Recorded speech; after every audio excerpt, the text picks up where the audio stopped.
Bonjour ou bonsoir selon l'heure à laquelle vous écoutez ce podcast. Je suis Estelle Djengue, pasteur de l'église Jésus-Christ, roi des nations. À la table du roi, Dieu enlève ta honte. Dans sa façon de travailler avec nous et sur nous, nous ne comprenons tellement pas les voies de Dieu que nous pensons souvent à la fin qu'il est notre ennemi, qu'il nous veut du mal et non du bien. Pourtant, il dit dans Jérémie 29, versets 11 à 14, « Car je connais les projets que j'ai formés sur vous, dit l'Éternel, projets de paix et non de malheur, afin de vous donner un avenir et de l'espérance. Vous m'invoquerez et vous partirez. Vous me prierez et je vous exaucerai. Vous me chercherez et vous me trouverez, si vous me cherchez de tout votre cœur. Je me laisserai trouver par vous, dit l'Éternel, et je ramènerai vos captifs. Je vous rassemblerai de toutes les nations et de tous les lieux où je vous ai chassés, dit l'Éternel, et je vous ramènerai dans le lieu d'où je vous ai fait aller en captivité. » C'est le témoignage de Méphibosheth, un des petits-fils de Saül. Après la mort de son grand-père et de son père Jonathan, il a été invité à la table du roi David. Derrière le handicap physique de cet homme perclus des pieds se cachait un grand handicap spirituel et émotionnel que l'amour de David a su restaurer. Tel est le cœur de notre Père céleste qui prend plaisir à guérir nos cœurs brisés et à nous redonner l'honneur que nous avions perdu. Rentrons simplement dans son alliance en Jésus-Christ. Écoutez le message dans son intégralité. Partagez-le et sachez que Jésus vous aime énormément. Vous êtes bénis. Voilà, donc je disais ceci, que j'ai reçu une pensée ce matin et je pense que Dieu a envie de donner un message à quelqu'un aujourd'hui. La pensée est venue dans le cadre d'un songe en fait. Voilà, bon, peut-être que, non pas que peut-être, je pense qu'il y a un lien aussi avec le message. Mais dans le songe, j'ai vu une espèce de hamster. Voilà, ça ressemblait à un hamster. Un hamster ou une souris, mais je dirais plus un hamster. Et le hamster, de loin, il m'observait. Et plus je l'observais, plus je voyais qu'il était boiteux. Il était boiteux et il souffrait. Et sauf qu'à côté de ce hamster, il y avait un chat. Bon, le chat était malveillant. On dirait que le chat avait envie de bouffer ce hamster. Et bon, franchement, il y a des façons de parler aux gens, mais bon, si ça parle à quelqu'un, que ça lui parle. Et j'étais un peu embêtée parce que d'un côté, je voulais sauver le hamster, mais d'un autre côté, j'hésitais parce que je me suis dit, est-ce que c'est pas par hasard un piège qu'on veut me tendre? Bref, honnêtement, j'ai beaucoup hésité, mais j'observais le hamster et au fond de mon cœur, j'avais mal pour le hamster. Et le chat s'approchait du hamster et il essayait de le bouffer. Et moi aussi, plus j'approche, parce qu'à un moment donné, je me suis approchée pour essayer de tirer le hamster de là et de chasser le chat. Donc, je vois que le hamster a un problème à la jambe, il boitait. Et en plus, il avait une fente sur le front. C'est comme si quelqu'un avait pris une hache et avait fendu carrément. Vraiment. Donc, il était blessé à la jambe. Et il était aussi blessé au front. Alors là, quand j'ai constaté qu'il y avait donc jusqu'à 2 grosses blessures, j'étais vraiment dérangée pour le hamster. À ce moment-là, vraiment, j'ai pas résisté. J'ai essayé de chasser le chat.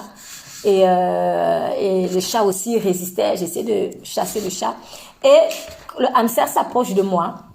Et comme il voyait que avant que je ne me lève pour chasser le chat, j'étais quand même stoïque et j'observais pour être sûre que je suis vraiment appelée à faire ça. Le hamster s'était approché de moi et il s'est tourné comme ça et il a montré sa jambe. Il a montré sa jambe qui boitait. C'est comme s'il était en train de me dire, regarde, j'ai la jambe cassée, regarde, je boite. Et c'est à ce moment-là d'ailleurs que j'ai observé qu'il avait la fente sur le front. Honnêtement, alors moi je suis quelqu'un de très prudente, donc honnêtement je me suis dit, est-ce qu'il le fait un peu comme certains, pareil, excusez-moi, dans la rue, il vient te montrer sa souffrance, il joue un peu la victime, ou alors c'est qu'il a vraiment besoin. Mais finalement, j'ai pas résisté. J'ai pas... Allez, j'ai essayé de chasser le chat, mais le chat, il résistait. Je chassais, il résistait, je chassais, il résistait. Et je me suis réveillée comme ça. Je me suis dit, oh, alors là, qu'est-ce que Dieu va encore me dire? Et à ce moment-là, donc, j'ai reçu une parole, mais qui a un petit lien avec. Donc, Dieu conduira le message selon le besoin. Mais avant, je suis tombée peu après sur une image. Sur Instagram, juste bien après quand je me suis levée. Et en fait, dans cette image sur Instagram, il y avait quelqu'un qui avait posté ceci. Dans une première photo, c'était une souris. Alors moi, ça m'a intriguée parce que je vous dis, à vrai dire, l'animal, il ressemblait à une souris ou à un hamster. Mais j'ai été interpellée par l'image. Voilà, Dieu parfois, quand il veut aussi vous parler, vous allez... Votre esprit va mettre le focus sur quelque chose alors qu'il y a un défilé d'images en fait qui vient. Souvent, c'est Dieu qui veut vraiment attirer vos attentions sur quelque chose de précis. Donc, j'ai été attirée par cette image et en l'observant, je vois la personne, elle l'a mis en haut. Moi, quand je prie avant de dormir. Et elle a fait l'image d'une souris qui dormait paisiblement. Et dans la deuxième photo de la même image, c'était écrit « Moi, quand je dors sans avoir prié ». Et là, on voyait la même souris avec un phare. C'était la nuit, mais il y avait un phare qui avait été braqué sur elle. Et elle était comme ça. Et en fait, ça voulait dire qu'elle était censée dormir à ce moment, mais elle ne dormait pas et elle était comme ça sous les phares. Vous ne pouvez pas dormir si vous avez des phares sous les yeux. Ce n'est pas possible. En tout cas, l'image était très très simple. Et je pense en fait qu'il y a quelqu'un qui doit écouter ça aujourd'hui. Les perturbations que tu as souvent la nuit là, les cauchemars peut-être que tu fais, les rêves bizarres où on te poursuit. Peut-être qu'il y a un chat qui te poursuit, je ne sais pas si c'est le chat, peut-être que dans ton cas c'est un lion ou un monstre, peu importe. Mais en tout cas quelque chose de malveillant qui te poursuit. Et tu n'as pas la force de lutter contre ça. Peut-être que cette chose même-là te casse les pieds, te casse la tête. Mais est-ce que tu pries avant de dormir? Il y a plein de problèmes que tu es en train de vivre. Je dis bien, c'est pour quelqu'un, peut-être pour plusieurs personnes. Mais il y a plein de problèmes qui seraient déjà réglés si tu prenais la peine de prier avant de dormir. Et quand je dis prier, ce n'est pas comme quelqu'un a dit les prières pistolet, pouf poum, Seigneur, béni soit là, tu, la boignée pour la journée, ciao, bye bye, tu dors. Non. Ça, c'est les prières pistolet, c'est pas ça. Mais prends le temps. Prendre du temps avec Dieu, c'est pas obligé de faire 2 heures de temps ou je sais pas moi. Mais prends un temps conséquent, un temps de qualité, comme on dit, des temps de qualité. Si tu veux parler à quelqu'un et qu'il fait semblant de t'écouter, tu ne vas pas être content. Mais si c'est juste 5 minutes, mais seulement 5 minutes, mais où vraiment la personne prend le temps de t'écouter, te regarde les yeux dans les yeux, là tu vas dire oui, elle a pris du temps avec moi. Donc parfois c'est pas juste une question de quantité d'heures, mais c'est une question de qualité en fait. Donc au lieu de pleurer, d'être poursuivi par des chats bizarres qui te cassent la tête et les pieds, lève-toi et prie avant de dormir. Lève-toi et prie avant de dormir. Peut-être que tu vas demander de l'aide, comme le chat, le hamster est en train de venir demander de l'aide. Il n'y a pas quelqu'un qui va venir prier pour toi. Là, il y a des cas où vraiment, c'est toi-même qui dois régler ça. Tout le monde a reçu la puissance, toi y compris. Et je dis toujours, un bon pasteur, un bon leader, s'il est toujours en train de te donner du poisson, c'est que ce n'est pas quelqu'un de bien.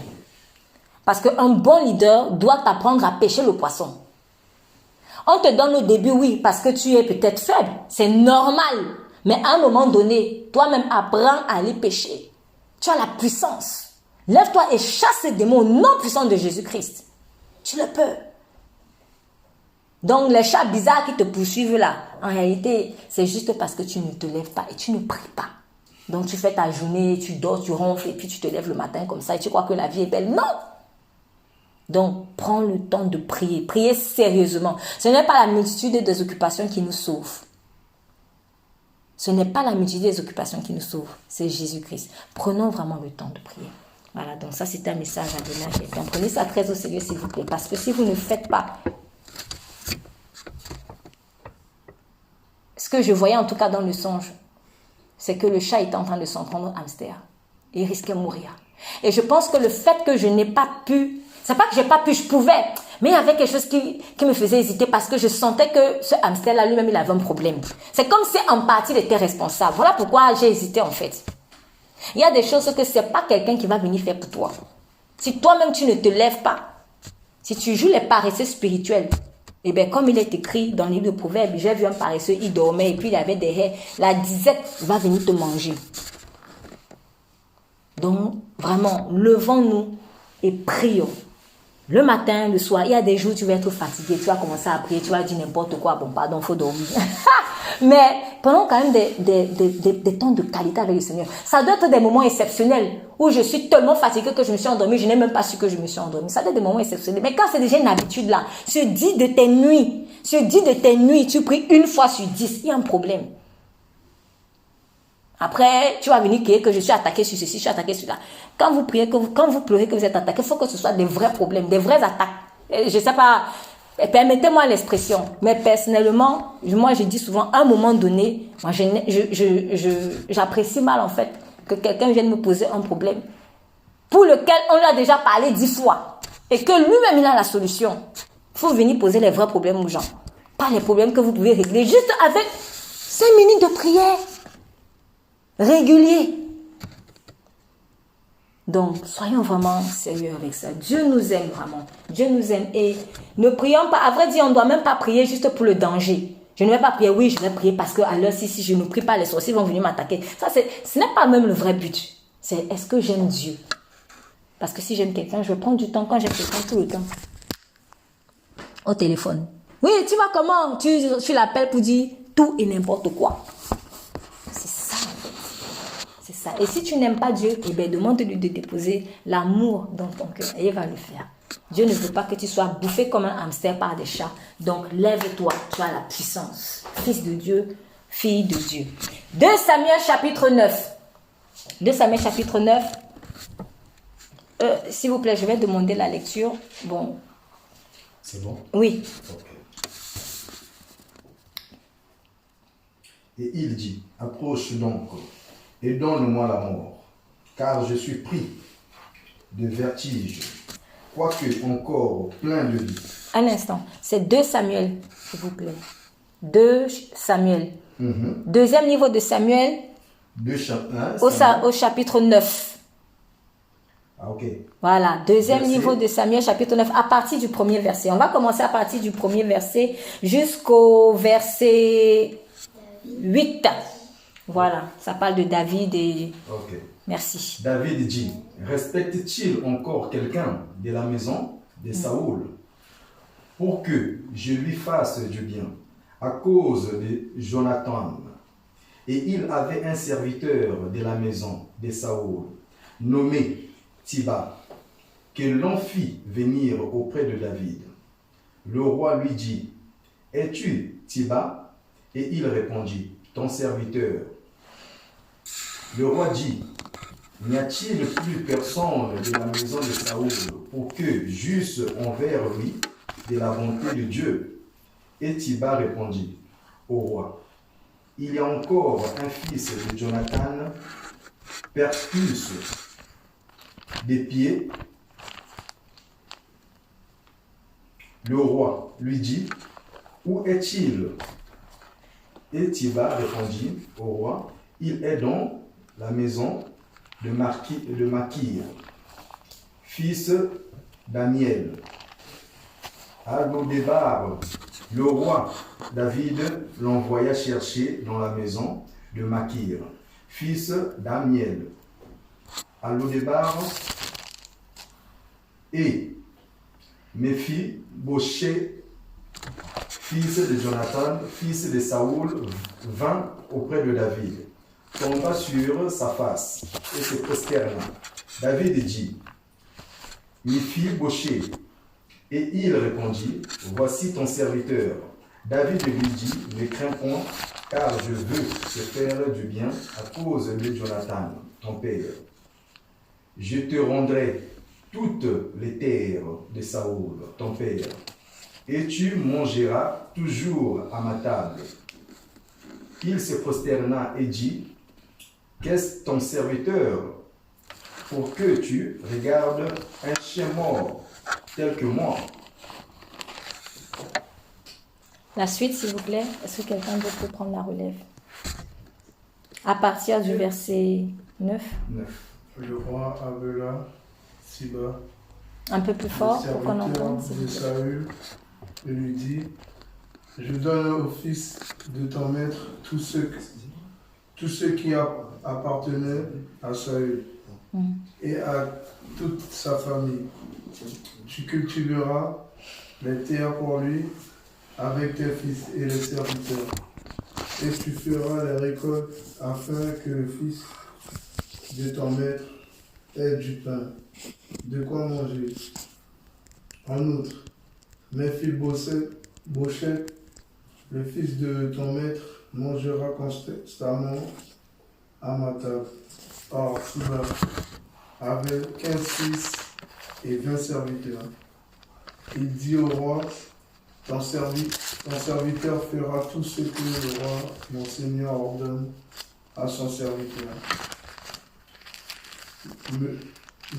Méphibosheth mangea donc à la table de David, comme s'il était l'un des fils du roi. Il avait un jeune fils du nom de Mika, et tous ceux qui habitaient chez Siba étaient à son service. Méphibosheth habitait à Jérusalem, car il mangeait constamment à la table du roi. Il était extropié des 2 pieds. Amen. Merci pour la lecture. Merci pour la lecture. Alors, nous sommes ici à Jérusalem. Donc, le roi David vient d'avoir la royauté. Enfin, il est devenu roi. Il a cessé d'être un fugitif dans les déserts pendant on ne sait combien d'années. Bon, pendant de nombreuses années. Et mais c'était aussi son temps de formation. Et Dieu l'a établi roi.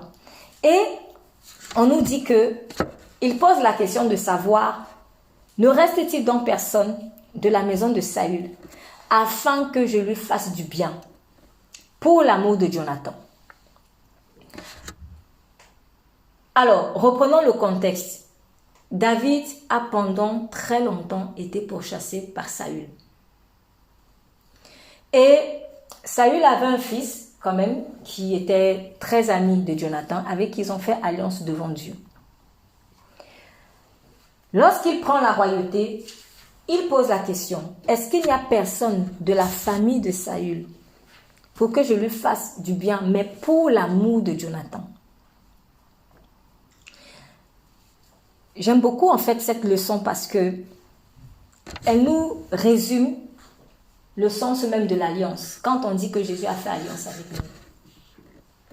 Saül a fait du mal à David.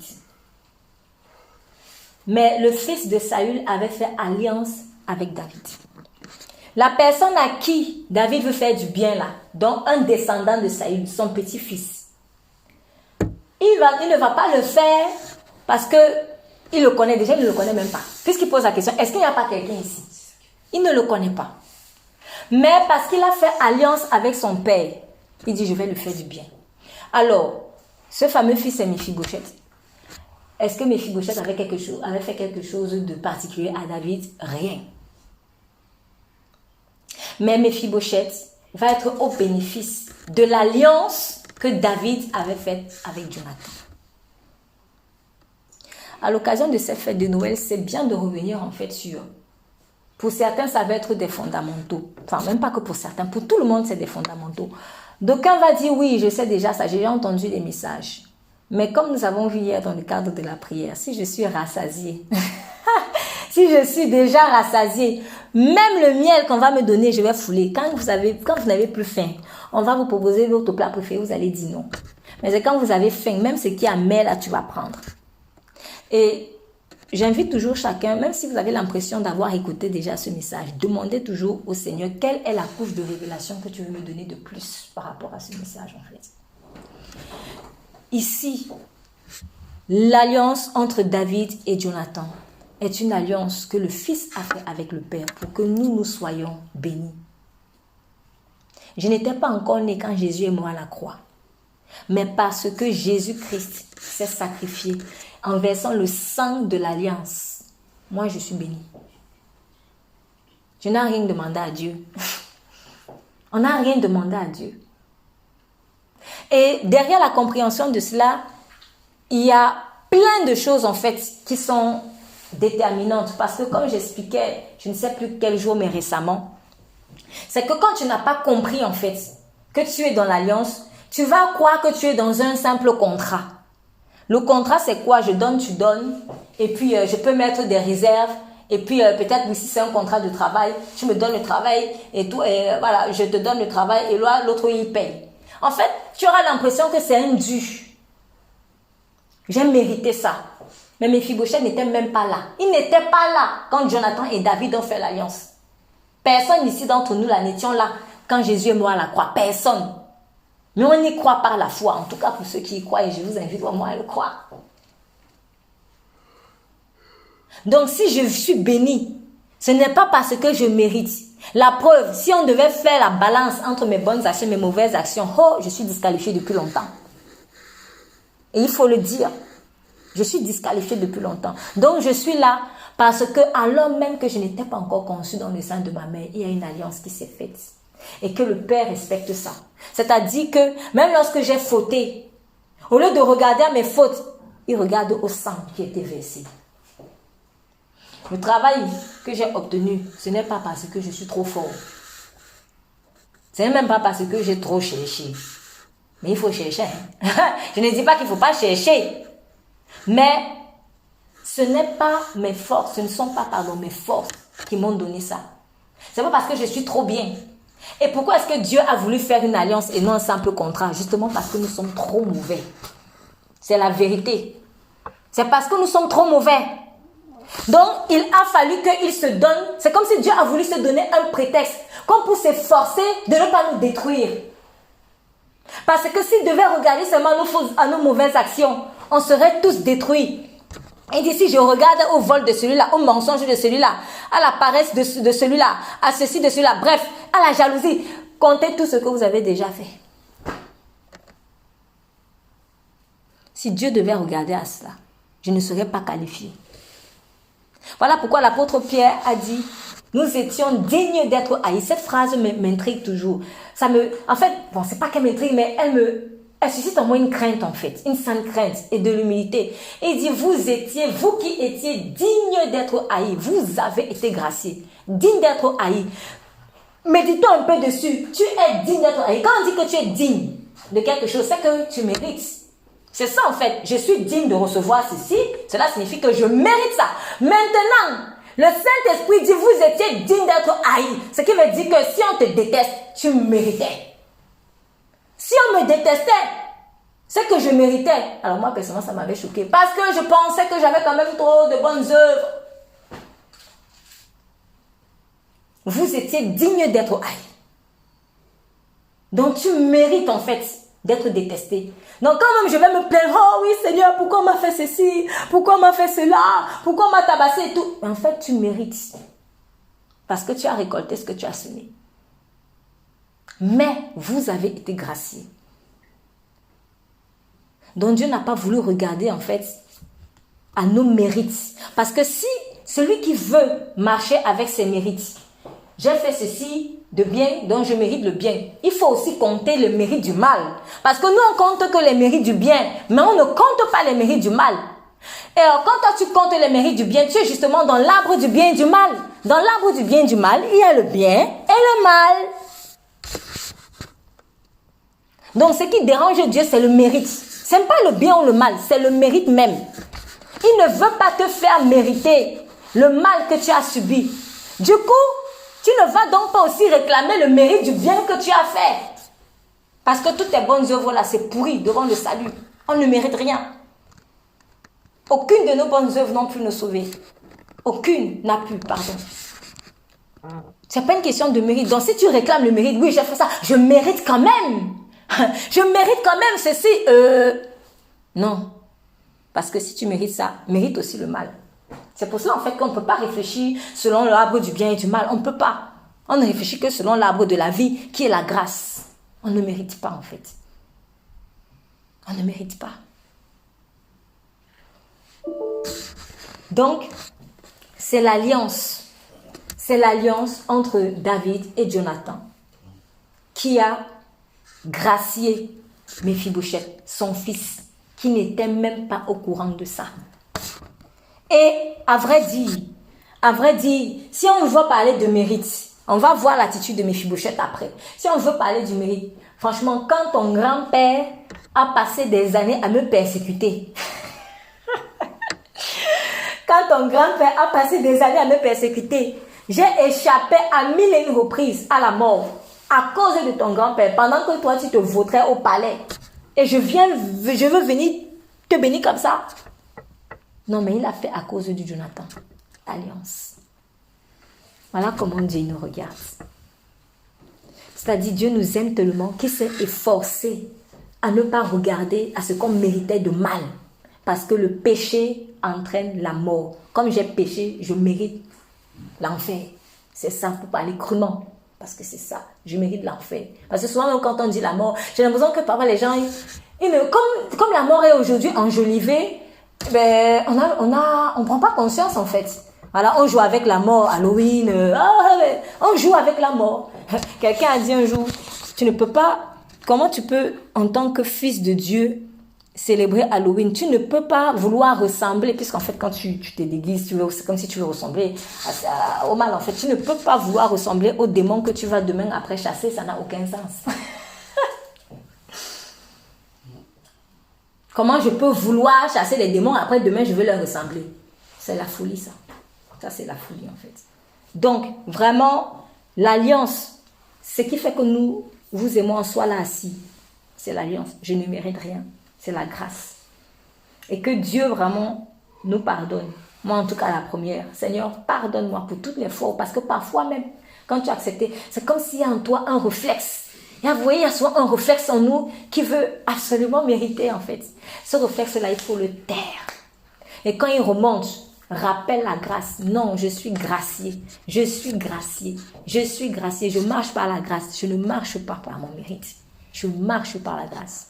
Et même lorsque, entre guillemets, tu vas mériter quelque chose, c'est dans la grâce.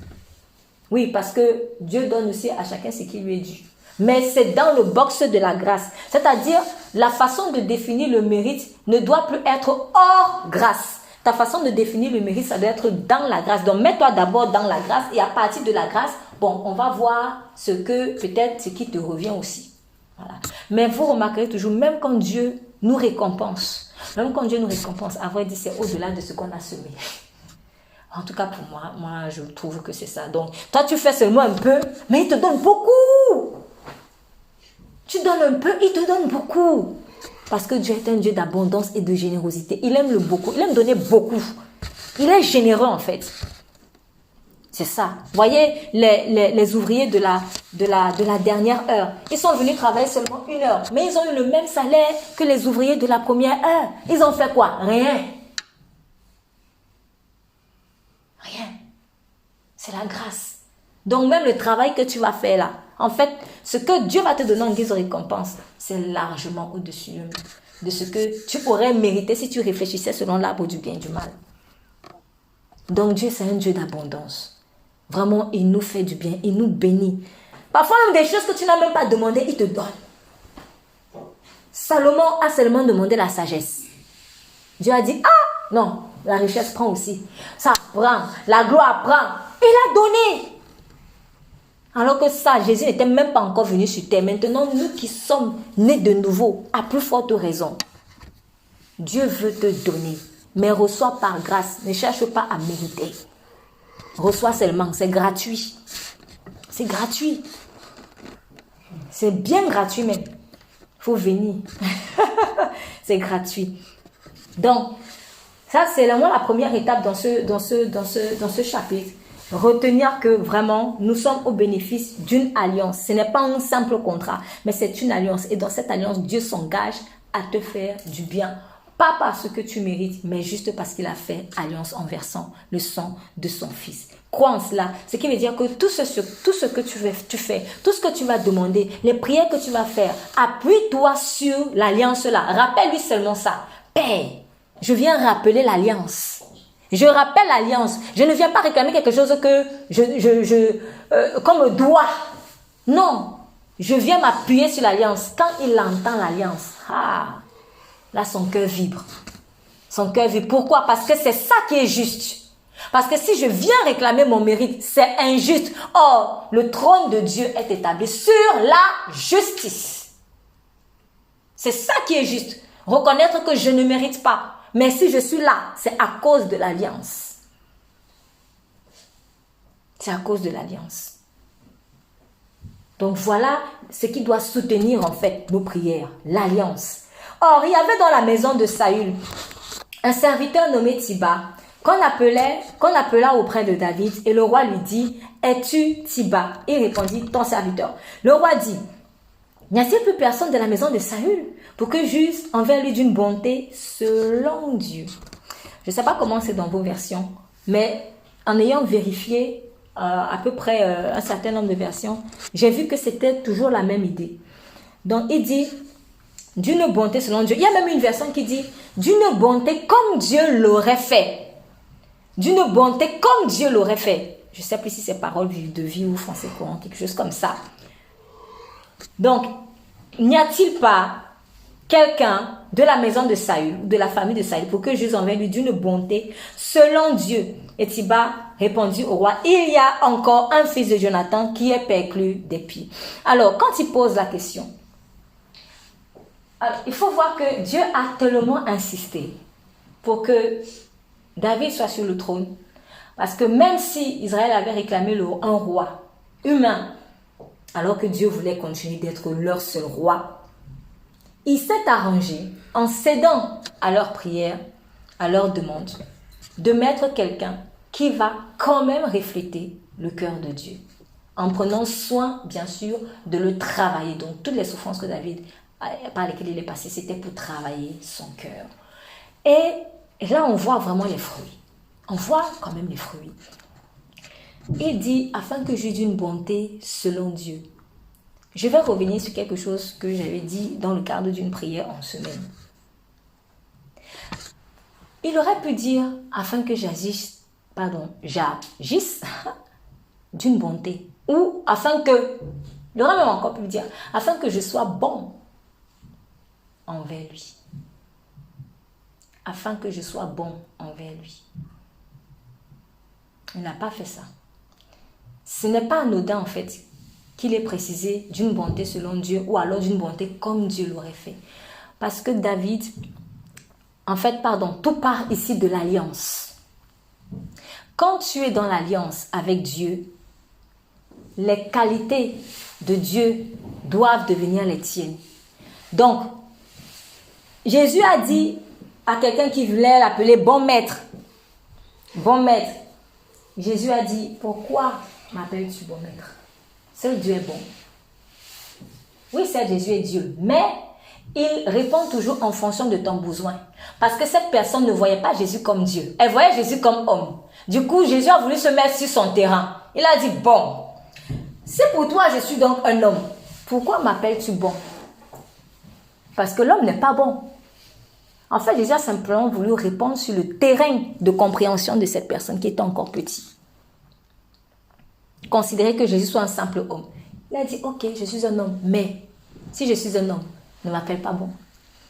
Si tu m'avais dit Dieu, sûrement qu'il n'aurait rien dit. Ce qui me plaît avec le Seigneur, c'est qu'il nous prend toujours au mot. Pourquoi m'appelles-tu bon? Seul Dieu est bon. Ce qui signifie que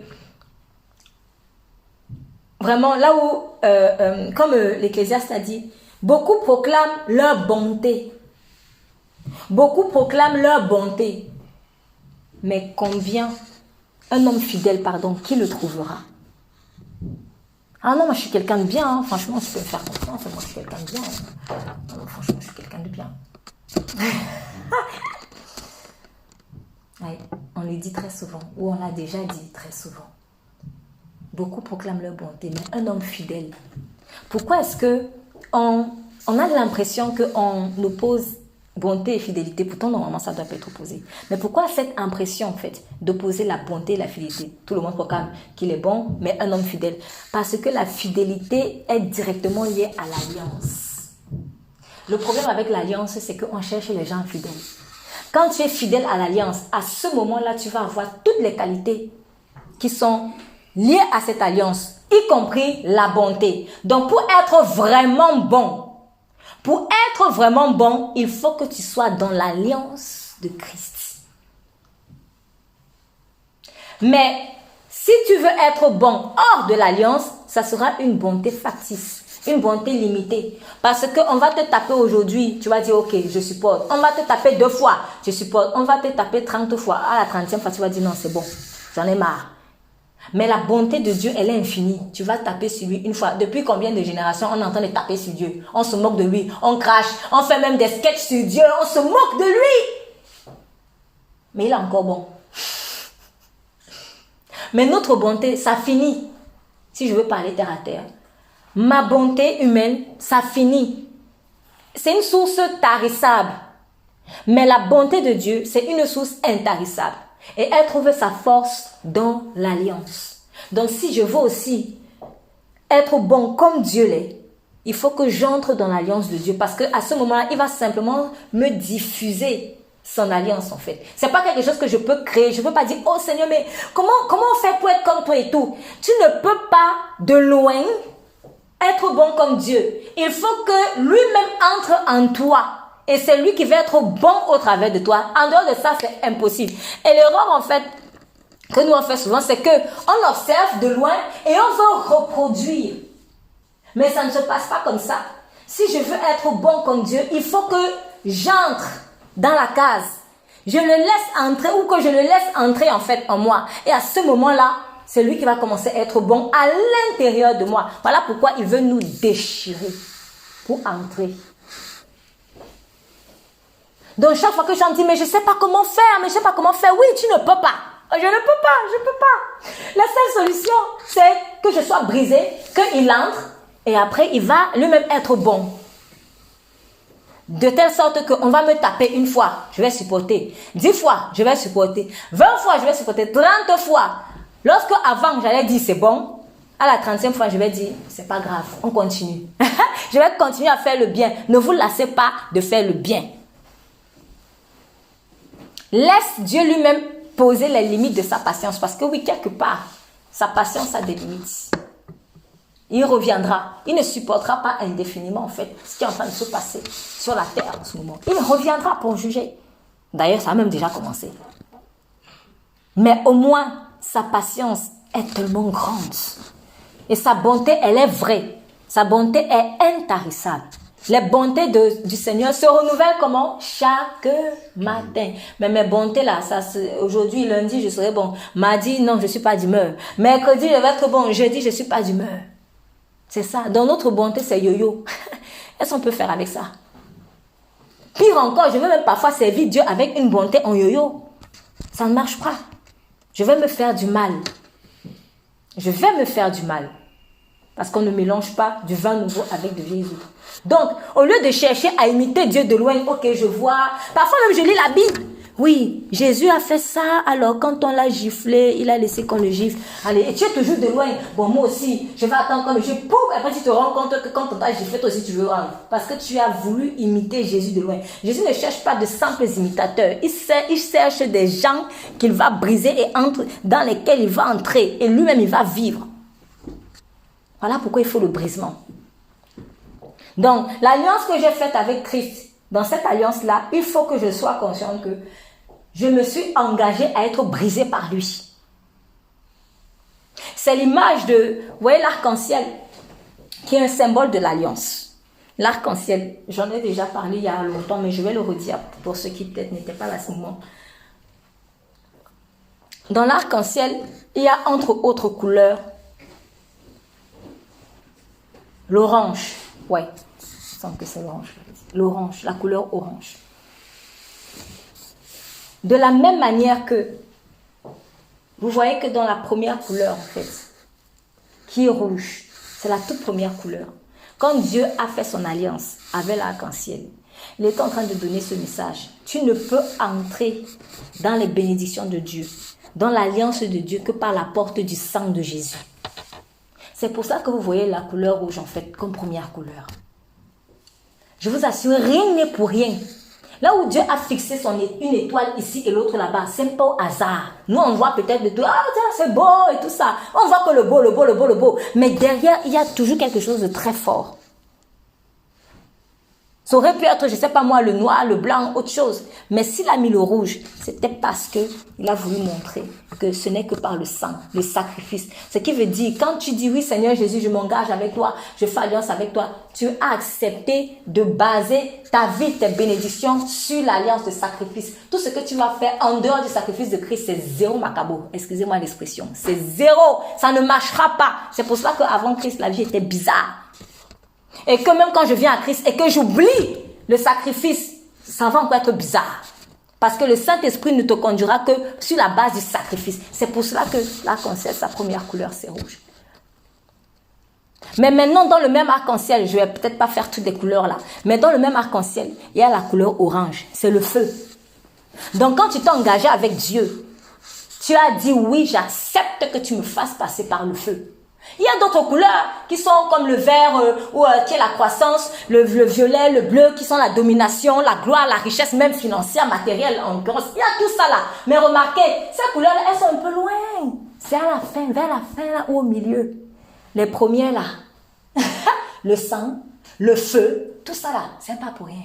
Le vert, la croissance, c'est pas pour rien en fait. Tu dois d'abord passer par ce feu là avant d'atteindre le violet qui est la couleur en fait de la richesse matérielle et bien plus. C'est ça. De la notoriété aussi, l'indigo et tout ça. Peut-être un autre jour, je reviendrai dessus plus en détail. Mais c'est pour vous dire que quand tu as fait alliance avec Jésus, je ne peux pas avoir fait alliance avec Jésus. Et quand je suis encore dans le feu, oh Seigneur, pourquoi? Comment ça, pourquoi? Tu as oublié les termes de notre alliance ou quoi? C'est que tu n'as pas compris en fait. C'est pour ça que moi je dis toujours, que quand on chante, ce qui est en tout cas observé, quand on chante, je dis toujours, s'il vous plaît, que ce ne soit pas des chants pour chanter, que ce soit vraiment une prière. Soyons conscients de ce que nous chantons. Nous ne sommes pas des chanteurs pour les chanteurs, nous sommes des adorateurs. Un adorateur adore en esprit, en vérité. Donc, il sait ce qu'il dit. Si tu ne sais pas ce que tu dis, vaut mieux que tu te taises. Tu t'assois d'abord pour comprendre. C'est Jésus lui-même qui a dit que, est-ce que si un homme va aller en guerre, il ne s'assoit-il pas pour voir s'il peut gagner? Donc, on s'assoit d'abord, ou alors deux personnes ne peuvent pas marcher ensemble si elles ne sont pas en accord. Donc, je vais d'abord m'asseoir pour savoir ce que la personne, en fait, elle dit. Et là, je vais voir si je suis d'accord et après, on avance. Bon, après, c'est dommage pour toi si c'est une bonne alliance et que tu fuis. Mais ça encore, c'est autre chose. Donc, quand tu dis, je me suis engagé avec Jésus, là, il faut que tu sois consciente que tu t'es engagé à passer par le feu. Oui, ce n'est pas donc étonnant. Bien-aimés, ne soyez pas surpris que vous viviez les souffrances en fait que vous viviez. C'est ce qui est écrit. C'est pas une surprise, c'est normal. En tout cas, moi, quand je rencontre un enfant de Dieu qui se dit chrétien et que je vois que sa vie est trop pépère, excusez-moi l'expression, là, je vais un peu parler en argot, que sa vie est pépère, un genre là, mais il n'y a pas d'impact. Moi, je vais prier pour que Dieu le mette dans le feu.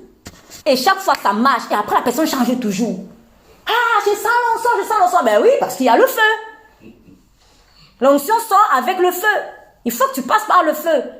Et je suis en train même d'apprendre encore, mais ça, c'est vraiment une grande leçon que Dieu me donne. J'apprends à ne plus avoir pitié. Parce que oui, je connais ça un défaut. En fait, Dieu m'a dit, tu as un grand défaut, c'est que tu as trop pitié. Mais si tu as trop pitié, un leader ne peut pas passer son temps à avoir pitié des gens. Parce que tu ne vas pas permettre que les gens passent par le feu, en fait. Mais il faut passer par le feu. Il faut passer par le feu. Donc maintenant, oui, je prie bien même. Seigneur, qui passe par le feu. Que sa chair, et si c'est chaud, que sa chair soit elle-même livrée à Satan. Comme l'apôtre Paul a dit.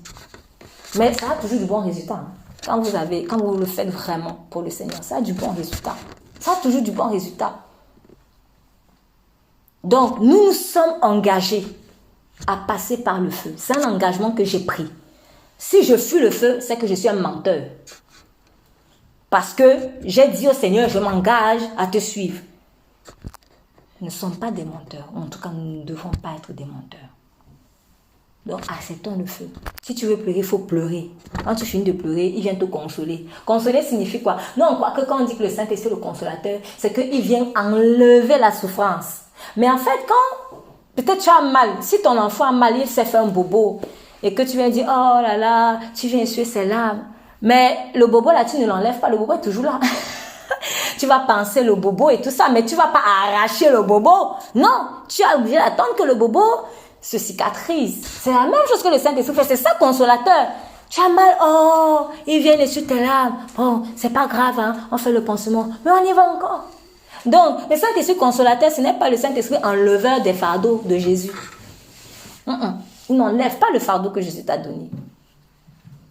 Mais il vient te faire passer par le feu parce qu'il faut que les impuretés sortent. Il faut que la soi-disant bonté que je pense avoir, qu'elle soit arrachée. Donc, quand David disait, pour revenir verset 3, quand il disait, afin que je puisse user envers lui d'une bonté selon Dieu. Là, vous voyez que ce à quoi Dieu nous appelle, c'est d'avoir des qualités selon l'arbre de la vie et non des qualités selon l'arbre du bien et du mal. Parce que ce que je crois avoir de bien comme qualité, oui, je suis quelqu'un de bien, je suis quelqu'un de... récemment, on parlait de la diligence, je suis quelqu'un de travail, je suis quelqu'un de discipliné, tout ça là. Moi, je pose toujours la question, Jean, quand tu dis que tu es quelqu'un de discipliné, quand tu dis que tu es quelqu'un de diligent, tu as appris ça où? Tu as appris ça où? Oui, j'ai toujours été élevé comme ça. Si ce n'est que l'élévation là, ça ne marchera pas. Parce que la discipline, la diligence, la bonté, bref, toutes les qualités du Saint-Esprit, elles doivent être déposées en toi par un brisement. Ce qui veut dire que si à un moment donné de ta vie, tu n'es pas passé par le Saint-Esprit, par une situation où tu as vraiment appris ce que c'est que être bon, c'est que tu n'es pas bon. Ta bonté que tu as là, c'est la bonté de l'arbre du bien et du mal. Et ça là, c'est une bonté qui est tarissable. Voilà pourquoi je demande toujours, tu as appris ça où et quand?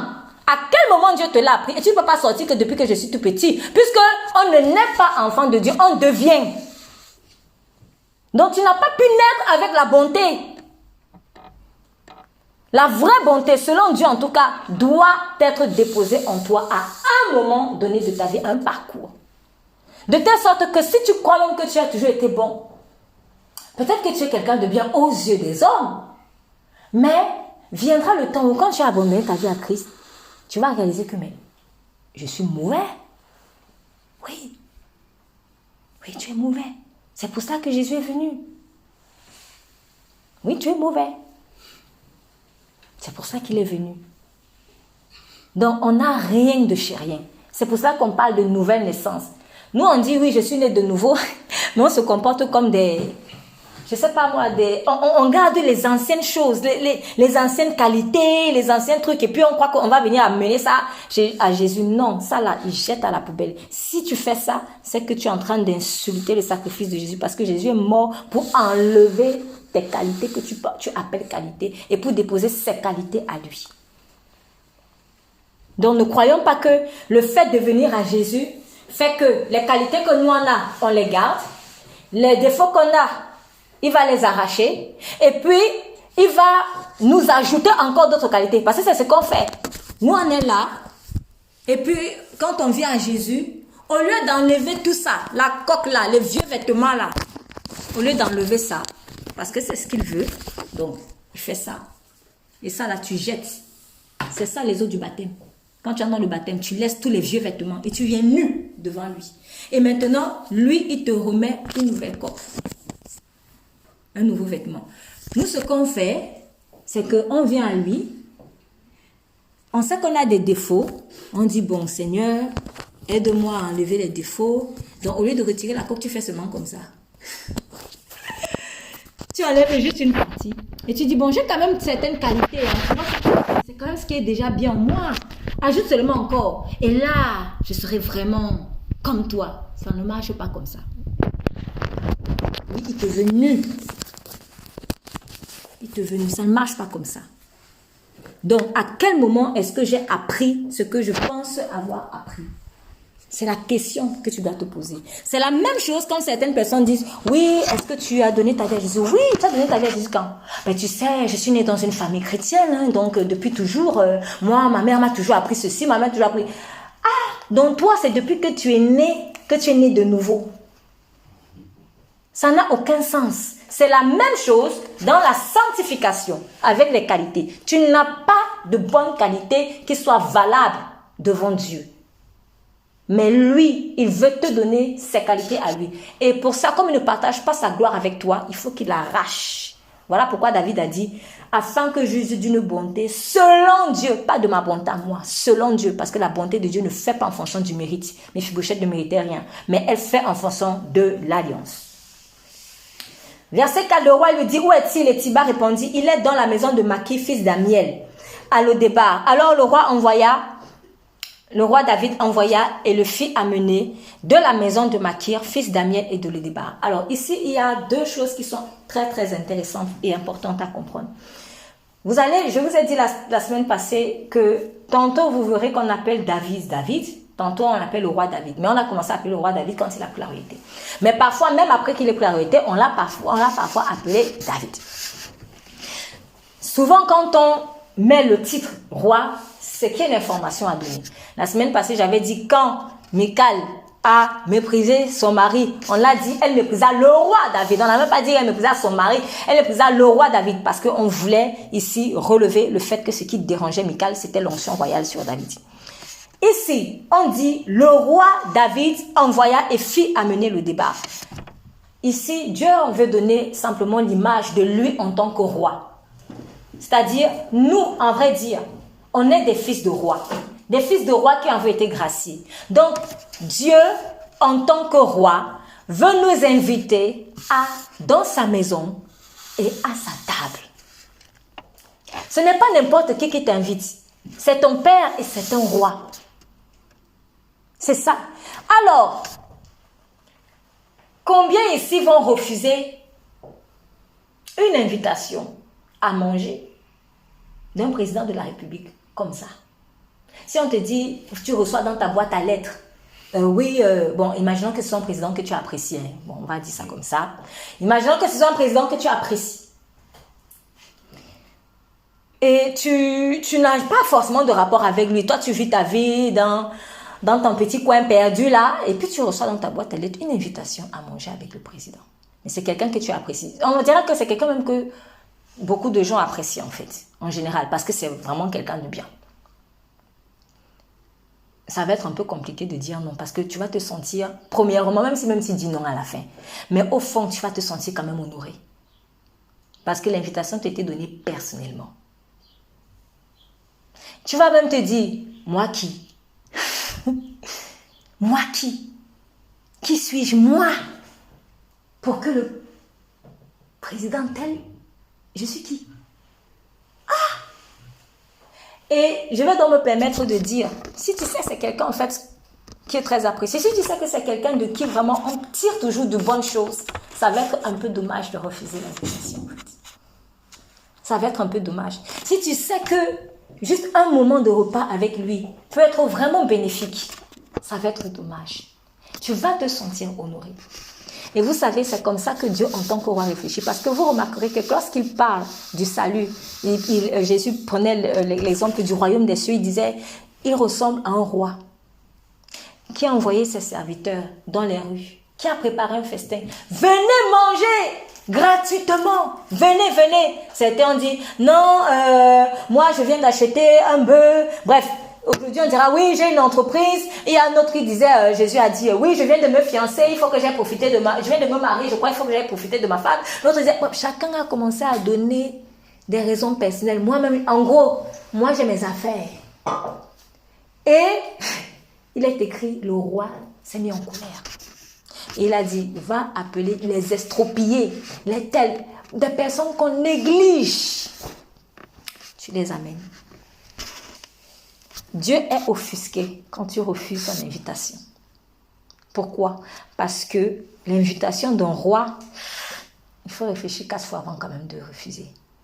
Peut-être qu'aujourd'hui, dire ça, pour certains, ils vont se dire, mais comment ça? C'est pas parce que c'est le roi. Mais vous savez quoi? C'est parce que nous sommes non seulement dans un contexte, nous sommes dans un contexte social où les gens méprisent l'autorité en fait, en particulier l'autorité royale. C'est pour cela. C'est pour cela.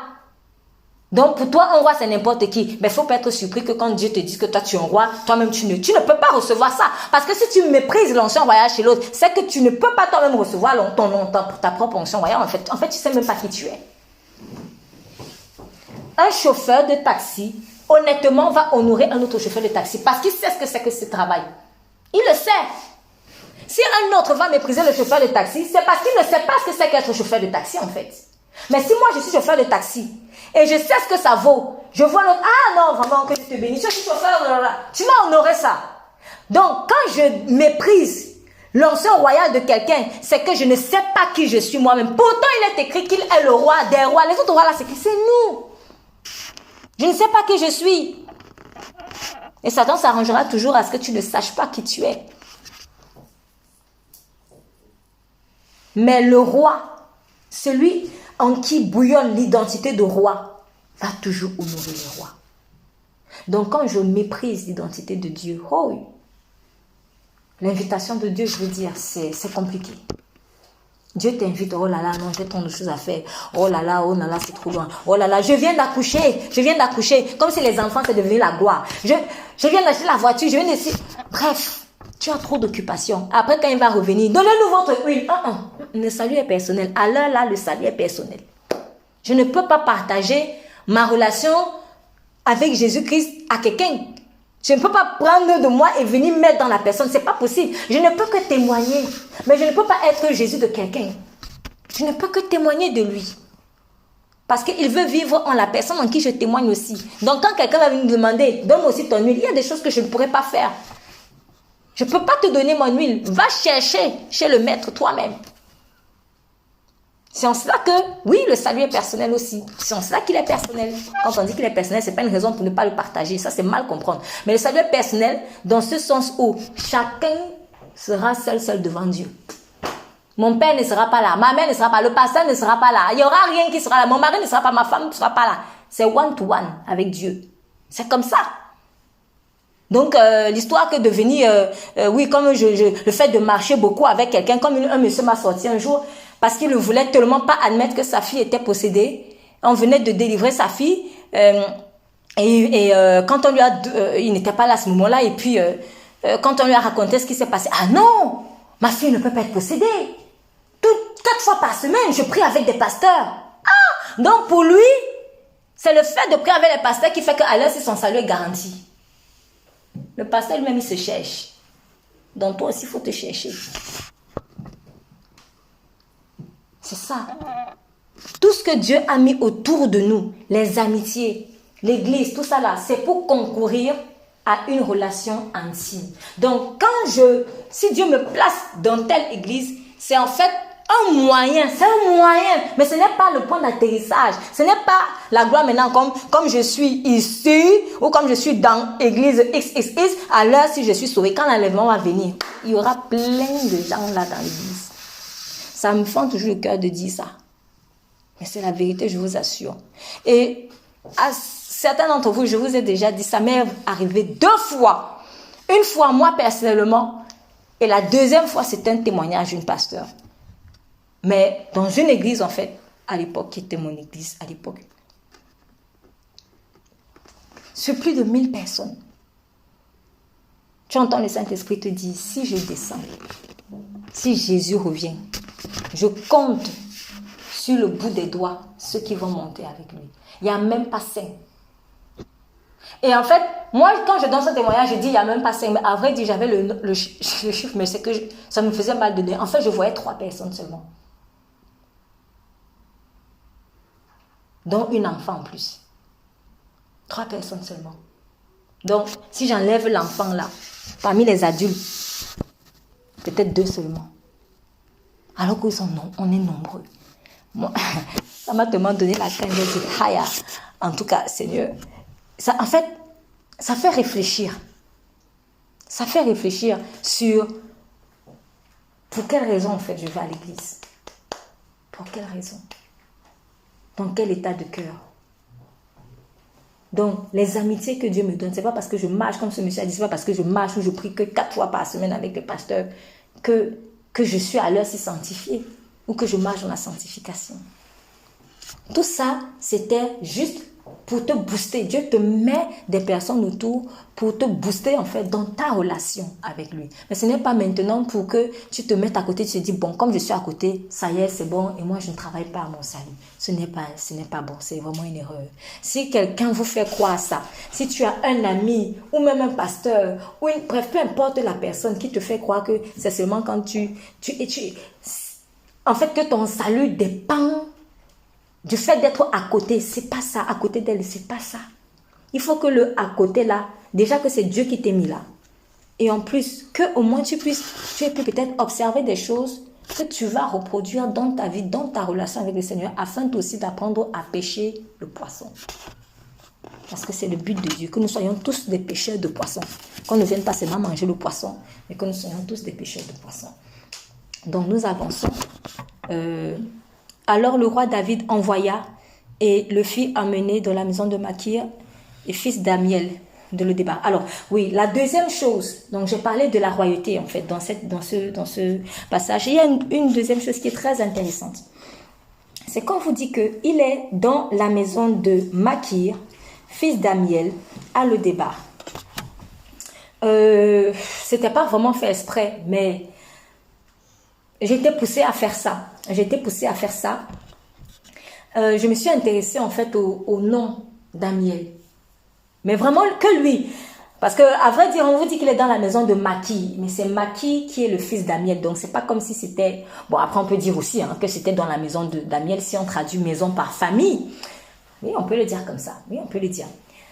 J'étais poussée à chercher un peu qui était ce fameux Amiel ou tout ce que ce nom portait. Et j'étais bénie de voir que il signifie tout simplement Dieu est membre de la famille. Dieu est membre de la famille. Et vous savez quoi, moi personnellement, je ne sais pas pour vous, mais ça m'a touchée. Pourquoi? Parce que remarquez, qu'est-ce que les gens célèbrent désormais, je préfère dire désormais, le plus à Noël? Les retrouvailles familiales. Ce n'est que ça maintenant. Et quand j'ai entendu ça, j'ai entendu le Seigneur me dire, mais moi aussi je suis membre. Moi aussi je suis membre de la famille là. Vous m'excluez? Vous m'excluez? Vous m'excluez? J'ai vécu avec des gens, quand j'étais enfant, dans ma famille, il y avait plein de personnes qui faisaient malheureusement de l'occultisme. C'était des personnes qui n'aimaient pas voir la Bible. Elles déchiraient carrément la Bible si elle en voyait une. Ils n'aimaient pas entendre parler de Dieu, tout ça. Mais j'étais toujours choquée de voir que, à l'occasion de la fête de Noël, ils aimaient rassembler la famille. Noël, c'est la fête de la famille. Noël, c'est la fête de la famille. Des gens qui ont pourtant vécu, après, même s'ils ont vécu des choses un peu pas très cool là-bas, des gens qui ont vécu avec des prêtres pourtant, donc qui ont quelque part un tout petit peu été baignés dans Dieu. Mais pour Noël là, même s'ils savaient que Dieu existe, que Dieu agit, pour eux, Noël, c'était que la famille. C'est-à-dire, je me suis dit, Seigneur, mais donc même les sorciers, si même les sorciers réclament ce moment, juste pour se retrouver avec leur famille, leur petit-fils, en fait, on aime Noël que pour ça. Mais Dieu est en train de dire, mais moi aussi, je suis membre. Je suis membre de la famille là. Et un jour, le Saint-Esprit m'a dit ceci, Noël, c'est devenu, c'est comme si, voilà, c'est comme si ton jour d'anniversaire, je prends son jour d'anniversaire, et lui, il a habitué peut-être qu'on fasse des fêtes de jour d'anniversaire et tout ça, et puis le jour de son anniversaire, il savait pas qu'on allait faire une fête, donc on lui fait peut-être une surprise, et puis il arrive chez lui et tout ça, et il voit qu'il y a une fête d'anniversaire, il est content, parce que il se dit, mais mes amis, ma famille, ils ont fait une fête en mon honneur. Sauf que quand il arrive, personne ne lui parle. Alors le gâteau, ouais, on prend même les bougies, hein. On prend même les gâteaux, entre parenthèses, bûches de Noël. On prend les gâteaux, on coupe, on célèbre, ouais, on mange, on s'empiffe, on danse. Lui-même, celui-même pour qui a l'anniversaire, lui-même, il est là. On ne le regarde même pas. Bonjour, tu es qui? Va là-bas. Dès qu'on parle même de lui, on est gêné. Mais on célèbre quoi alors? C'est pas mon anniversaire. Alors, je demande s'il vous plaît qu'on appelle la personne qui doit venir entre-temps en date. Merci. En fait, c'est le Noël d'aujourd'hui. On sait très bien que Jésus n'est pas né un 25 décembre. Mais, vous avez quand même choisi cette date-là. J'enlève toutes les théories, quoi, la roi du soleil, tout ça là, j'enlève. De toute façon, toute occasion est bonne pour prêcher Jésus-Christ. Mais même si vous retenez, ok, vous retenez donc cette date comme date d'anniversaire et date de célébration de son anniversaire, mais Jésus est où dans l'anniversaire là? Comment tu peux célébrer l'anniversaire de quelqu'un en chassant la personne? Si en tout cas, moi, si on me fait ça, franchement, moi, je ne sais pas où je vais me cacher. C'est terrible quand même. Mettez-vous à la place de Jésus. Franchement, que chacun se mette à la place de Jésus. Tu arrives chez toi, hein? C'est chez toi. Parce que cette terre, c'est chez lui. Hein? C'est lui qui l'a créée de ses propres mains. Et par sa parole. Bon, il a plus créé par la parole parce que c'est plus avec l'homme qu'il a touché avec les mains. Mais, soit, il a pris la peine de créer chaque parcelle de cette terre. Maintenant, toi, on vient faire la fête chez toi. On invite même des gens que tu ne connais pas. On invite même des gens que tu ne connais pas. Ce qui veut dire que même ceux qui sont dans une façon ou dans une doctrine religieuse où on déteste même Jésus. Oh, si je le fêtais. C'est bien, mais on le met à l'écart. Alors, là où j'amène déjà l'étranger dans le temple et que l'étranger vient maintenant chasser le propriétaire de la maison, il y a un problème. Qui ne va pas se fâcher ici s'il voit qu'on est en train de voler sa maison. On vient faire la fête chez moi. Maintenant, moi, j'arrive. Tu es même content. Ah, merci. On ne te regarde pas. On te chasse même. On te chasse. Ça me rappelle souvent quand on fait les maraudes. Quand on fait les maraudes et qu'on donne à manger aux gens ou qu'on leur distribue des trucs et puis on leur dit, bon, franchement, ce qu'on fait, on le fait avec nos petits moyens, mais on le fait au nom de Jésus.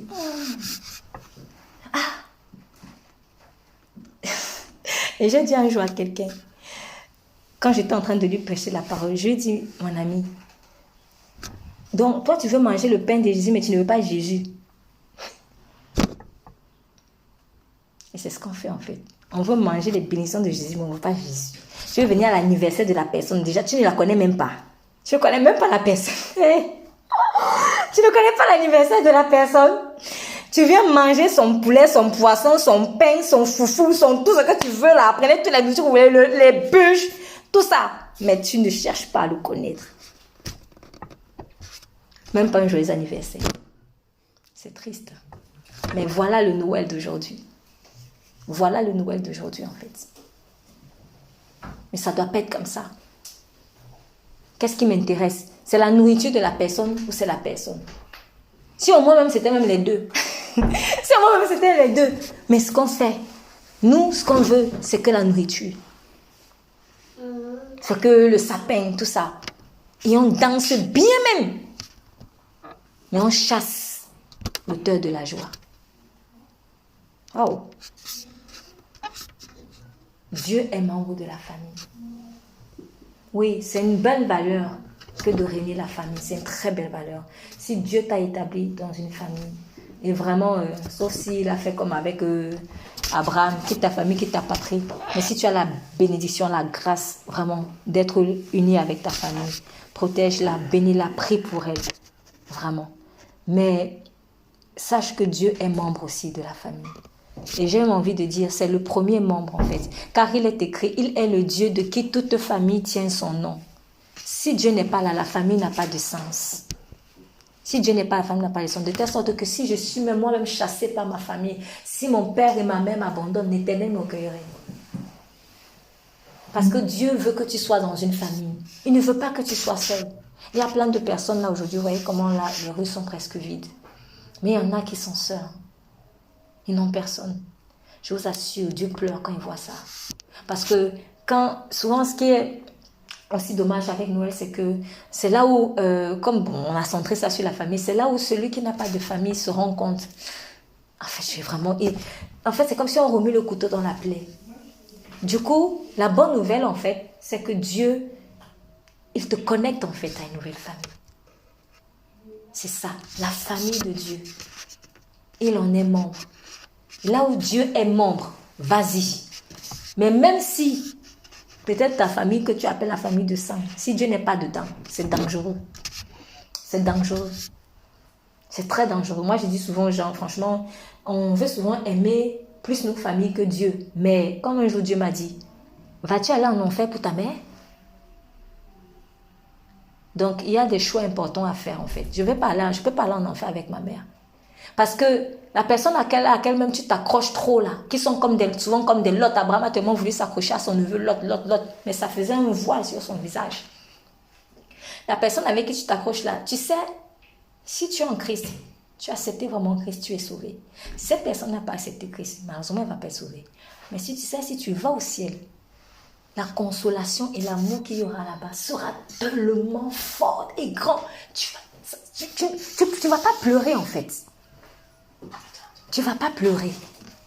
Donc, les personnes que tu auras malheureusement quittées, ou en tout cas dont tu te seras séparé éternellement, malheureusement, en fait, la joie qu'il y a là-bas, tu ne vas même pas y penser. Parce que tu auras une vraie famille dont Dieu lui-même est le Père. Donc, Noël, Dieu dit, moi aussi je suis membre de la famille. Je suis même le premier. Donc, si je ne suis pas là-dedans, en réalité, il n'y a même pas de famille. Donc, voilà. Nous allons vers la fin. Et donc, quand Méphibosheth, le fils de Jonathan, fils de Saül, fut venu vers David, il se jeta sur sa face et se prosterna. Et David dit ceci à Méphibosheth, ton serviteur. Ah, il y a quelque chose, excusez-moi, que j'ai failli oublier, très important, pardon, sur les versets 4 et 5. En fait, Amiel, qui signifie Dieu est membre de la famille, ou alors Dieu est un allié dévoué, mais en tout cas, la première signification c'était Dieu est membre de la famille. Ça m'a fait penser à autre chose, parce que dans Amiel, en fait, vous avez ami en hébreu.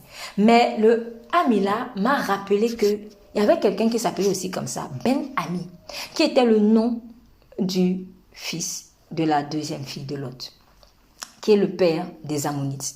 Et donc, pour revenir sur la famille, en fait, ça m'a permis de faire le lien entre Dieu est membre, là où Dieu est, et là où Dieu n'est pas dans la famille. Parce que, dans Ben-Ami, quand vous voyez l'histoire, ce sont deux femmes qui ont fui Sodome et Gomorrhe avec leur père et n'ont pas été consumées par le feu. Malheureusement, leur mère y est restée parce qu'elle s'est retournée. Elles arrivent donc à Tsoar. Et puis là-bas, elles se disent, ah, ici, il n'y a pas d'homme. Mais il faut aussi qu'on ait une descendance. Donc, elles ont saoulé leur père. Elles ont fait boire du vin à leur père. Il était saoul.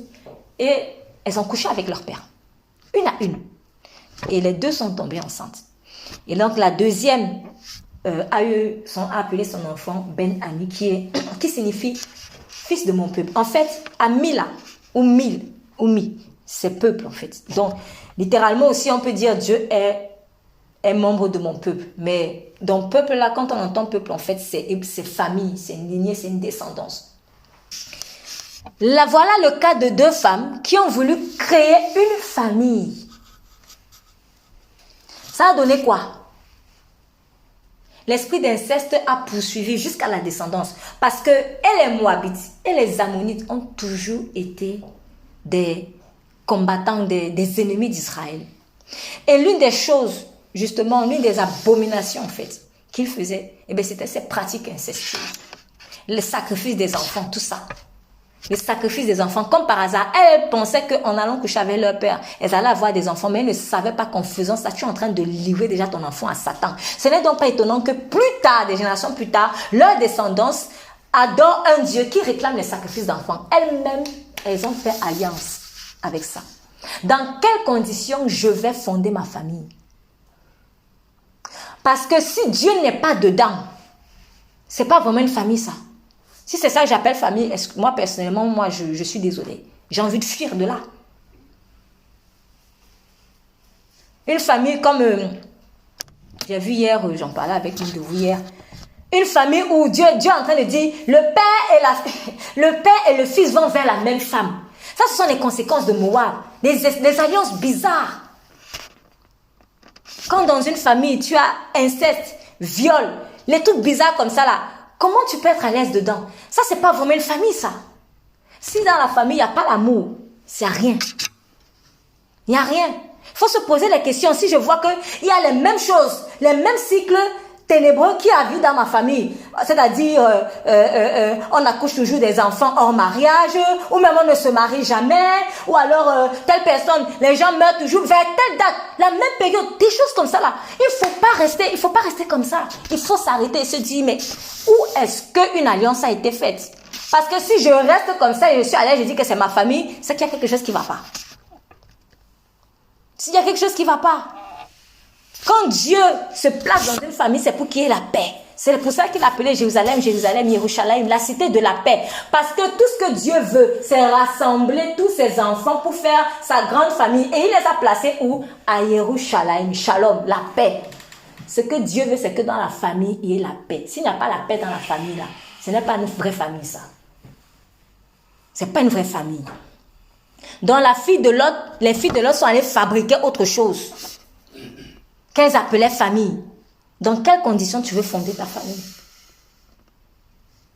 D'ailleurs, même dans quelles conditions tu es né dans cette famille? Si Dieu t'y a fait naître, peut-être c'est pour être un ambassadeur de sa personne. Probablement même, parce que Dieu ne crée pas les gens au hasard. Il ne te place pas dans une famille au hasard. C'est pour apporter une solution. Et ce n'est pas pour que tu restes, tu les regardes aussi. Tu les regardes faire ou que tu corrobores ce qu'ils font. Juste, non, c'est ma famille, je ne peux rien faire, je ne peux rien dire. À un moment donné, il faut que tu saches que tu es né sur cette terre pour être un ambassadeur. Et quand il a dit la parole, je vais dire quelque chose de dur que beaucoup de gens n'aiment pas entendre, mais c'est la vérité en fait. Et c'est déterminant pour notre salut. Quand Jésus a dit, quand vous irez dans une maison et qu'on n'accueille pas la parole, vous secouez vos pieds et vous partez. C'est valable aussi pour ta famille. C'est pour cela que beaucoup, en fait, Dieu les sépare de leur famille. Pourquoi croyez-vous que quand quelqu'un a donné son salut, quand quelqu'un a donné sa vie à Jésus-Christ, quand il a donné sa vie à Jésus-Christ, si peut-être ils sont dans une religion X, ou dans une croyance X, où on n'aime pas Jésus, dès que tu dis oui, j'ai donné ma vie à Jésus, si tu rentres dans ce truc, à partir d'aujourd'hui, tu n'es plus ma fille, tu n'es plus mon fils, pourquoi croyez-vous qu'il y a souvent cette parole?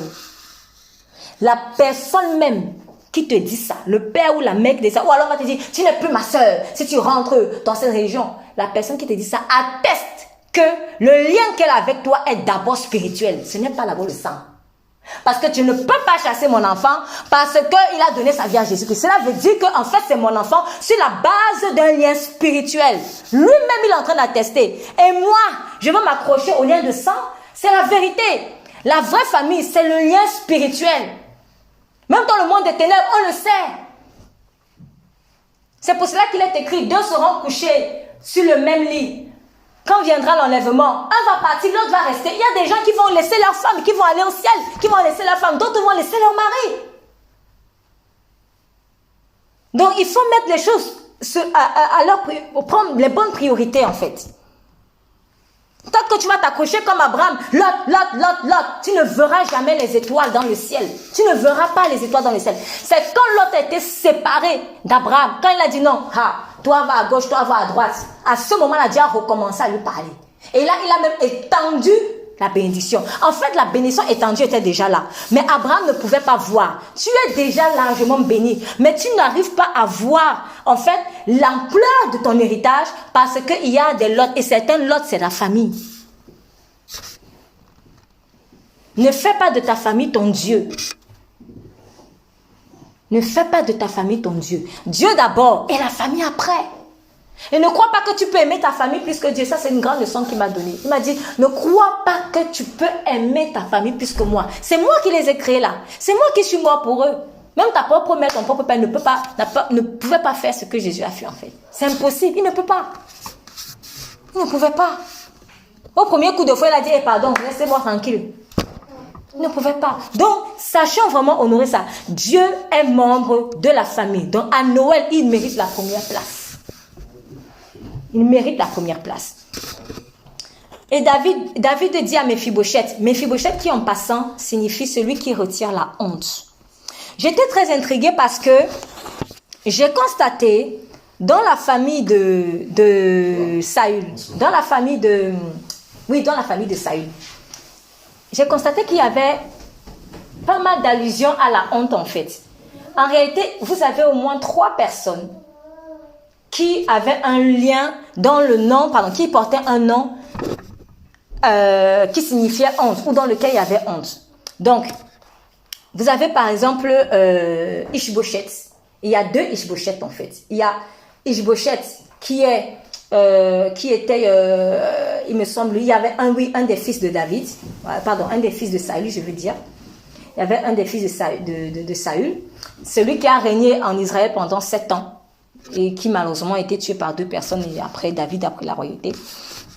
Mais il y a un autre Ishbosheth. Mes souvenirs ne sont pas parfaits, mais il y a un autre Ishbosheth. Et puis, vous avez Méphibosheth. Donc, Ishbosheth signifie en fait celui qui apporte la honte. Ou la honte, carrément. Méphibosheth, celui qui retire la honte. Ça m'a beaucoup intriguée. Je me suis dit, mais 3 personnes dans la même famille, tiens. 3 personnes dans la même famille.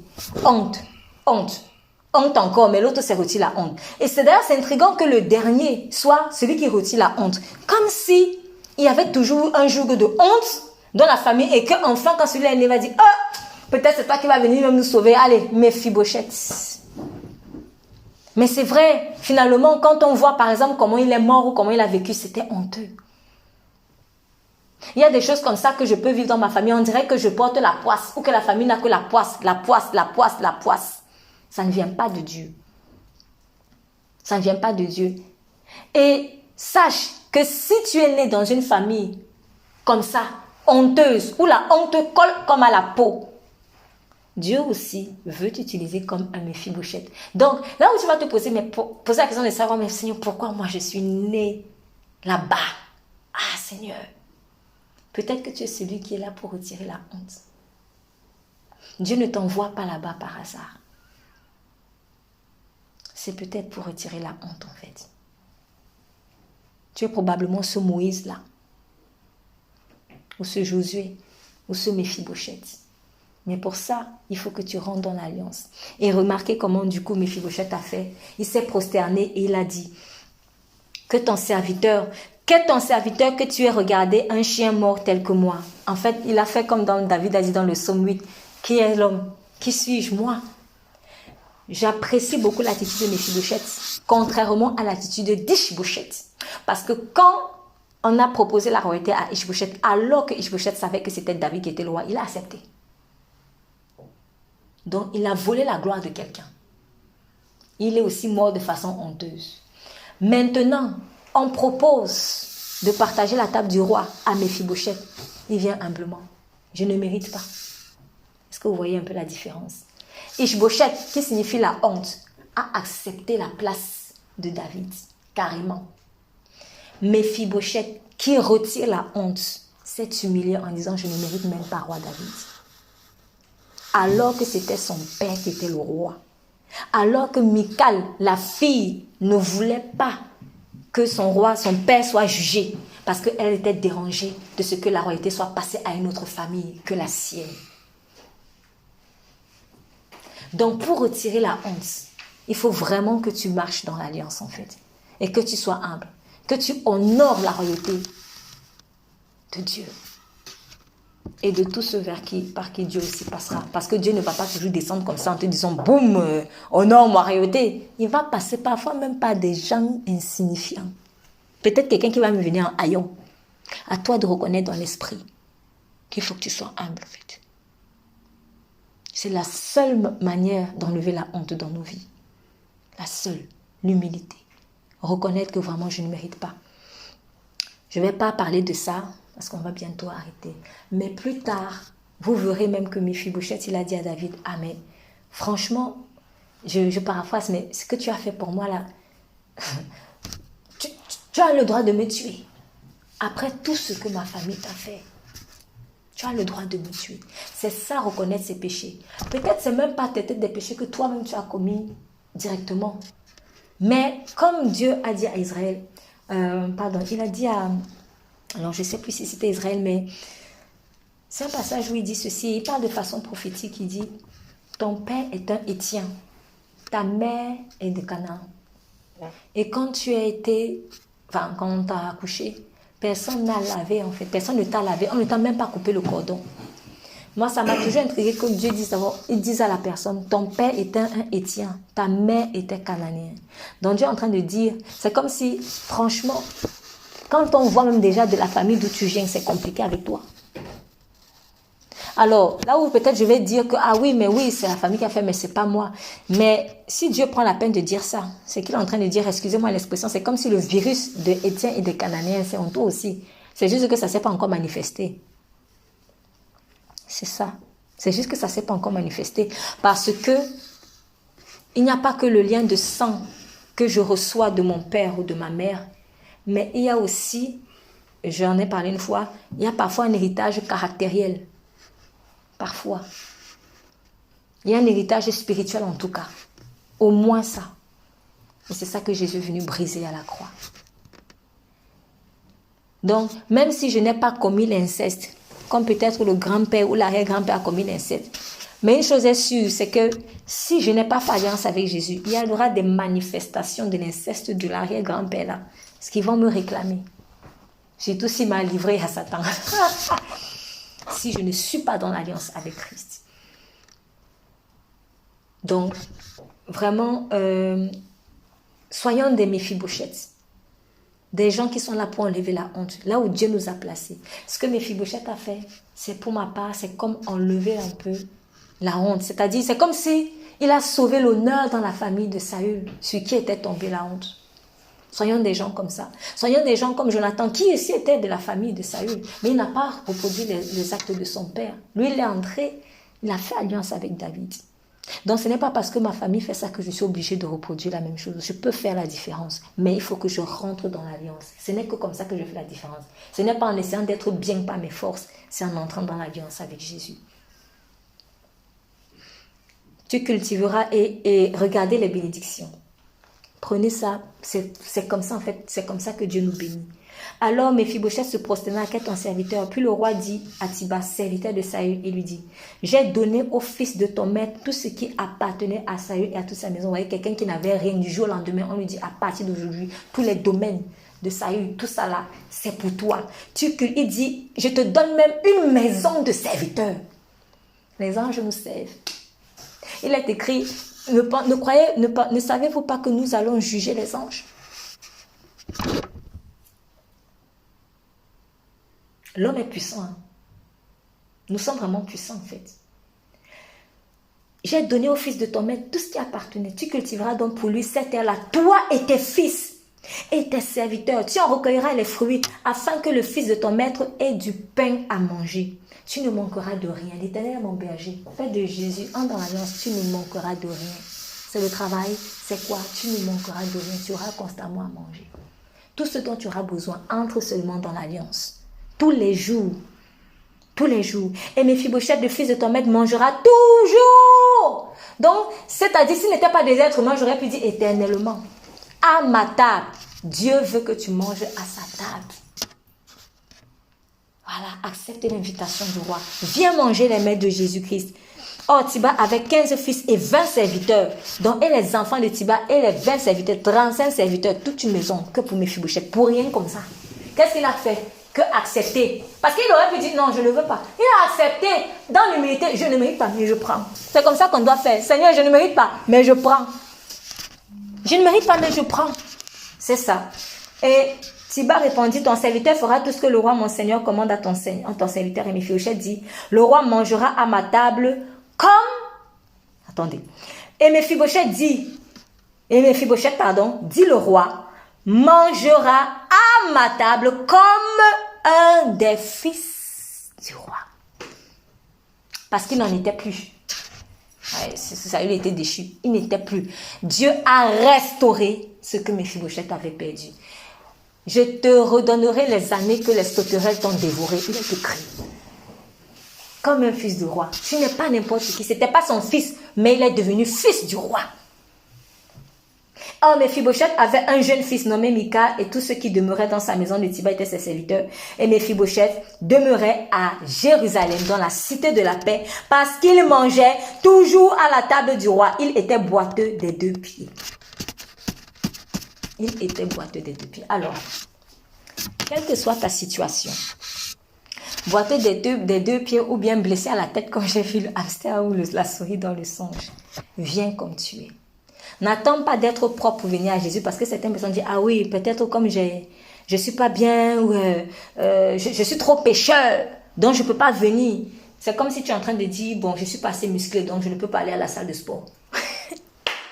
Alors que tu vas à la salle de sport justement pour te muscler, ou bien pour te prendre les formes, ou alors je suis pas assez sale, non, je suis pas assez propre, donc je peux pas prendre la douche. On va prendre la douche justement parce qu'on est sale. Donc quand tu viens à Jésus, tu viens justement parce que tu es sale. Ne te prive pas de sa présence. Viens. Et si tu veux manger tous les jours, verset 13, si tu veux manger tous les jours, demeure à Jérusalem. Il faut que tu sois là où Dieu t'appelle. Il mangeait tous les jours parce qu'il demeure, il a commencé à demeurer à Jérusalem pour pouvoir manger tous les jours. Dans les choses que tu demandes là, en fait, il faut peut-être soit positionné au lieu où Dieu t'appelle. Parce qu'avant, il n'était pas là-bas. Il était dans la maison de Maki à le départ. Il a quitté le départ pour aller dans la cité de la paix. Donc, ce que tu veux manger de Dieu, il faut que tu sois au bon endroit. Cela fait aussi partie de son alliance. Est-ce que tu veux cette alliance-là? Est-ce que tu veux cette alliance? Nous allons prier.